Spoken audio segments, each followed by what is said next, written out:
Hi, I'm Wong Chun. Welcome to the special edition of Trending Now. With me here today is Mr. Boris Johnson, the Datuk Bandar. Datuk Bandar. Yeah, the Datuk Bandar of London. Welcome to Malaysia. Thank you very much. Mr. Boris Johnson, what is your first impression of Malaysia?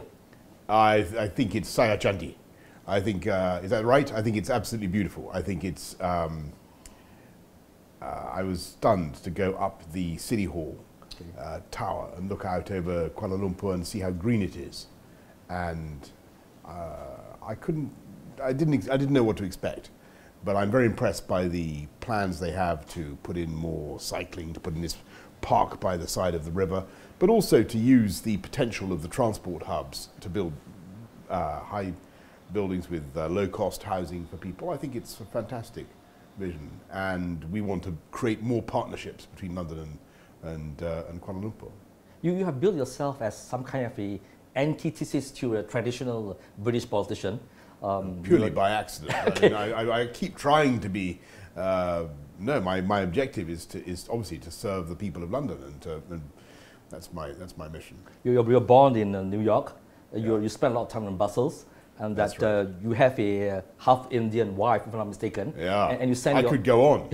My children are kind of UN peacekeeping force. we got everything. And you're all studying Mandarin. Why are they studying Mandarin? Why do you? Because my daughter enjoys it very much. She loves Mandarin Chinese, and she thinks it's the future. She thinks that China will be increasingly important in our lives, and I think she's right, by the way. So, and she's good at it. So, you always study what you enjoy. Have you picked up Mandarin yourself? No, I mean, ni hao, okay. ren xin hen gao xi. That's not too bad. That's not too bad. Whatever, I can remember. You know, my Mandarin is hopeless. Okay. And that you were talking about the cosmopolitan and the evolution of cities. As a regular visitor to London, many Malaysians notice that if you travel down the tube, you hear less of English being spoken. You have Eastern Europeans cooking fish and chips, And yes, somebody said this just now. I was the one who that was you. Yeah. Yes. Well, I mean, I thought that was very surprising because actually London has always. I think there's very few times in the history of London when it hasn't had about 30% of its people who are born abroad. And so for 2,000 years, it was founded by a bunch of pushy Italian immigrants called the Romans. And the Tower of London is itself made from stones, come from France. The trees, the London plane trees, come from Spain. Oh, that's a surprise to me. By way of Belgium. Where does the English rose come from? You know where the English rose flower, the symbol of our country? Yeah. It comes from Iran, okay? So, we are all created out of different influences, and all we insist on, what I insist on, is everybody speaks English. Yes. And everybody has an understanding and a loyalty to the history of our country and its institutions. And to where I think it's very important that when the people take the citizenship vow, as they do, I do it in City Hall. We have nationalities from around the world, people who have spent 10 years or more in London learning to be British, and they take this vow, and what they want their picture taken next to the Queen. Yes. They want the portrait of the Queen. It's incredibly important to them. And so that's a sign for me that they have arrived and they have assimilated. And that's all we care about. I don't care where people come from, I want them to be British. And you feel that is enough to keep the British identity when visitors go to London? The British identity, listen, I'm the great-grandson of Turks. The British identity is a powerful, pungent thing. The British identity is still felt around the world. I'm not worried about British identity. I don't think it's in any risk of being diluted in London. What I would like to see is some of the dynamism of the London economy, which owes. The dynamism of the London economy is derived from the mixture. But I would like to see more of that spreading throughout the rest of the United Kingdom. And it's happening. You're starting to see real changes now across the UK. Mr. Johnson, the way the people in London lives, obviously with the Battersea project, you bring new way of living. You have a high-rise residential area, which you don't often see in London. What do you look for when Battersea is ready? It's got to be good quality. So the rooms have got to be a certain size. It's got to be Parker Morris plus 10. It's got to be decent size. There's got to be good environmental provision. It's got to be BREEAM standard, all the rest of it. There's got to be enough play space, enough green space. There has to be enough housing that is affordable for everybody. And the great thing about the project that we're talking about, the Battersea project, is that it will deliver thousands of homes, loads of affordable homes, and they would not have existed if it wasn't for the international investment. So to all the British people who say, you know, why can't it all be lived in by English people, you know, with the same, with UK passports? Well, can I tell you something? In the whole borough of Westminster, the most economically productive place, by the way, in the whole of Europe, only 50% of the inhabitants have British passports.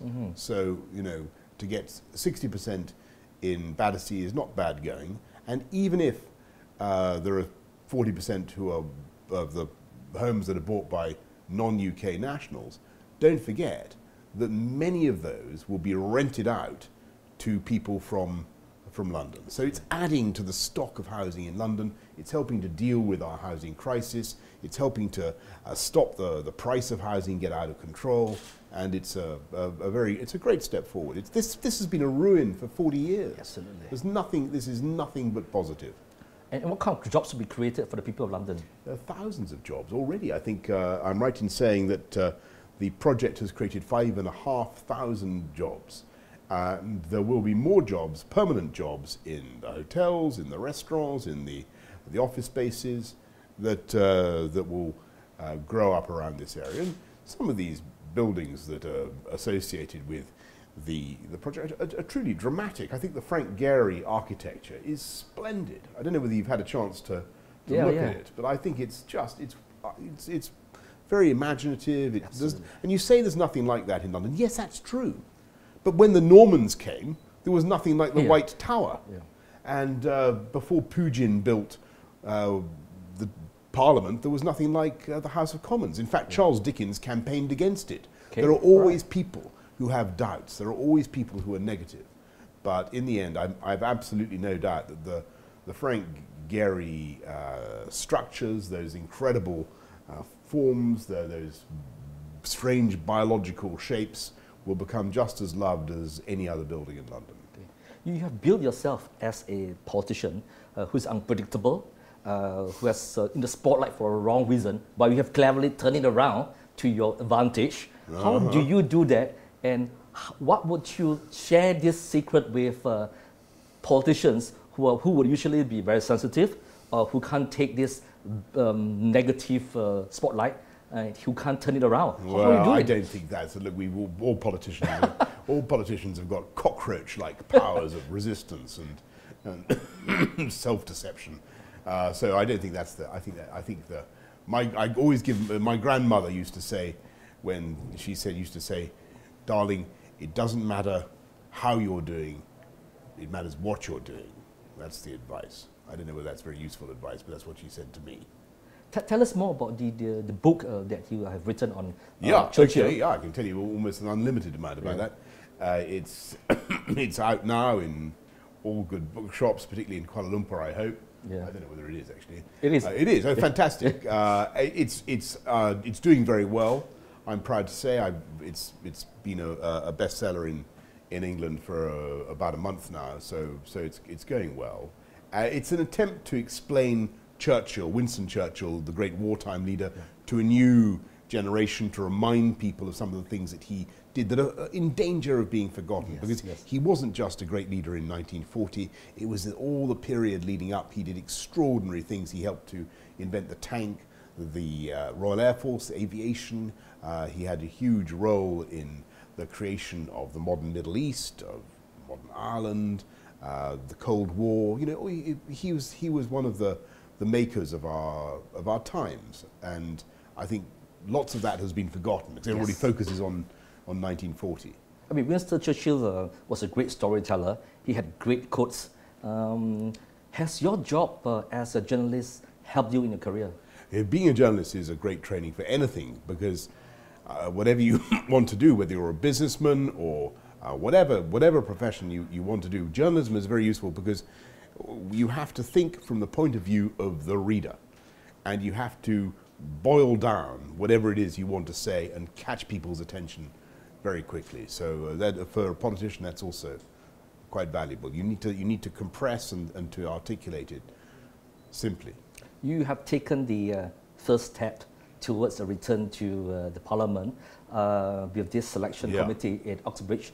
And of course, your term as the mayor ends in 2016, right? That's correct, and May 2016. Yeah, that's all over. And there's this looming election it has to be held by May 2015. How would you juggle your job as a mayor and a possible MP? Well, I hope, obviously, to be elected in May 2015. I think it's possible, very possible to do both. It's been done before. I think it's been made easier because things in London are now going well. Yes. And the recession, we've got through that. We're now seeing a very strong economic recovery. And I'm very confident about the future of the city. I think that a lot of the plans we've got now, we can bed down, we can make the tram tracks, or literally in some cases the tram tracks or the train tracks, and make sure that everything runs smoothly for the next few years. And I hope that whoever takes over from me will want to build on some of the things that we've done. So on that score, thank you so much for sharing time with us. Thank you very much. Nice to see you. All right. Thank you. Thank you.